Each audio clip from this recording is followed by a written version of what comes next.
ಗಾಂಧಿನಗರ ವಿಧಾನಸಭಾ ಕ್ಷೇತ್ರದಲ್ಲಿ white topping ಕಾಮಗಾರಿ ಭರದಿಂದ ಸಾಗ್ತಾ ಇದೆ. ಇದೇ ಕಾಮಗಾರಿ ಈಗ ಸ್ಥಳೀಯರಿಗೆ ಹೊಸ ಸಂಕಷ್ಟವನ್ನು ತಂದಿಟ್ಟಿದೆ. ಒಂದು ಕಡೆ ಟ್ರಾಫಿಕ್ ಜಾಮ್ ಉಂಟಾಗ್ತಾ ಇದ್ರೆ ಮತ್ತೊಂದು ಕಡೆ ಪ್ರತಿನಿತ್ಯದ ಕೆಲಸಕ್ಕೂ ಕೂಡ ಅಡಚಣೆ ಉಂಟಾಗ್ತಾ ಇದೆ. ಇದರ ಬಗ್ಗೆ ಸ್ಥಳೀಯ ಶಾಸಕರನ್ನ ಕೇಳಿದ್ರೆ ಇದೆಲ್ಲ ಕಾಮನ್ ಅನ್ನುವಂತಹ ಉತ್ತರವನ್ನು ಕೊಡ್ತಾ ಇದ್ದಾರೆ. ಬನ್ನಿ, ಈ ಕುರಿತಂತೆ ಒಂದು ವರದಿ ಇದೆ, ನೋಡ್ಕೊಂಡು ಬರೋಣ. ಗಾಂಧಿನಗರ ಕ್ಷೇತ್ರದಾದ್ಯಂತ ವೈಟ್ ಟಾಪಿಂಗ್ ಕಾಮಗಾರಿ. ಮಿತಿ ಮೀರಿದ ಸಂಚಾರ ದಟ್ಟಣೆಗೆ ಜನ ಹೈರಾಣು. ಟ್ರಾಫಿಕ್ ಸಮಸ್ಯೆ ಇದೆ, ಅಡ್ಜಸ್ಟ್ ಮಾಡ್ಕೊಳ್ಳಿ ಎಂದ ಸಚಿವರು. ಬೆಂಗಳೂರಿನ ಜನದಟ್ಟಣೆ, ಸಂಚಾರ ದಟ್ಟಣೆ ಹೆಚ್ಚಿರುವ ಪ್ರದೇಶ ಅಂದ್ರೆ ಅದು ಗಾಂಧಿನಗರ ವಿಧಾನಸಭಾ ಕ್ಷೇತ್ರ. ಗಾಂಧಿನಗರ ವಿಧಾನಸಭಾ ಕ್ಷೇತ್ರದ ಹಲವು ಕಡೆ ವೈಟ್ ಟಾಪಿಂಗ್ ಕಾಮಗಾರಿ ಶುರುವಾಗಿದೆ.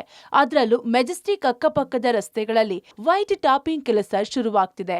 ಉಪ್ಪಾರಪೇಟೆಯಿಂದ ಶಾಂತಲಾ ಸಿಲ್ಕ್ ಸರ್ಕಲ್ ಮತ್ತು ಮೆಜೆಸ್ಟಿಕ್ನಿಂದ ಮಂತ್ರಿಮಾಲ್ ರಸ್ತೆಯಲ್ಲಿ ವೈಟ್ ಟಾಪಿಂಗ್ ಕೆಲಸ ಆಗ್ತಿದೆ.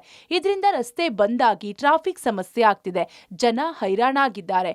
ಪೀಕ್ ಅವರ್ನಲ್ಲಿ ಟ್ರಾಫಿಕ್ ಸಮಸ್ಯೆ ಹೆಚ್ಚಾಗ್ತಿದೆ, ಸಂಚಾರ ಕಷ್ಟ ಆಗ್ತಿದೆ. ಗಾಂಧಿನಗರ ವಿಧಾನಸಭಾ ಕ್ಷೇತ್ರದ ವೈಟ್ ಟಾಪಿಂಗ್ನಿಂದ ಸಂಚಾರ ದಟ್ಟಣೆ ಬಗ್ಗೆ ಸ್ಥಳೀಯ ಶಾಸಕ ಹಾಗೂ ಸಚಿವ ದಿನೇಶ್ ಗುಂಡೂರಾವ್ ಅವರನ್ನ ಕೇಳಿದ್ರೆ ಏನು ಮಾಡೋಕ್ಕಾಗಲ್ಲ, ಅಡ್ಜಸ್ಟ್ ಮಾಡ್ಕೊಳ್ಳಿ, ಬೇಗ ಕೆಲಸ ಮುಗಿಸುತ್ತೇವೆ ಅಂತಿದ್ದಾರೆ. ನೋಡಿ, ಏನು ಮಾಡೋಕ್ಕಾಗಲ್ಲ, ನಾವು ಬೇಗ ಮುಗಿಸ್ಬೇಕು ಅಂತಲೇ ಮಾಡ್ತಾ ಇದ್ದೀವಿ. ಅದರಿಂದ ಈಗ ಒಂದು ಕಡೆ ಈಗ ನಮ್ಮ ಪ್ಲಾಟ್ಫಾರ್ಮ್ ರಸ್ತೆಯಲ್ಲಿ ಈಗ ಶುರು ಮಾಡಿದ್ದಾರೆ. ಅದು ಮಾರ್ಚ್ ತಿಂಗಳವರೆಗೂ ಆಗ್ತದೆ ಕೆಲಸ. ಅದಕ್ಕೋಸ್ಕರ ಅದು ಕೆಲಸ ಆದಷ್ಟು ಬೇಗ ಅದನ್ನು ಮುಗಿಸೋದಕ್ಕೆ ಹೇಳಿದ್ದೀವಿ. ಗಾಂಧಿನಗರದಲ್ಲೂ ಪೇ ಅಂಡ್ ಪಾರ್ಕ್ ಸುಳಿವು ಕೊಟ್ಟ ಸಚಿವ ದಿನೇಶ್ ಗುಂಡೂರಾವ್. ಗಾಂಧಿನಗರ ವಿಧಾನಸಭಾ ಕ್ಷೇತ್ರದಲ್ಲಿ ಪಾರ್ಕಿಂಗ್ ಸಮಸ್ಯೆ ಇದೆ.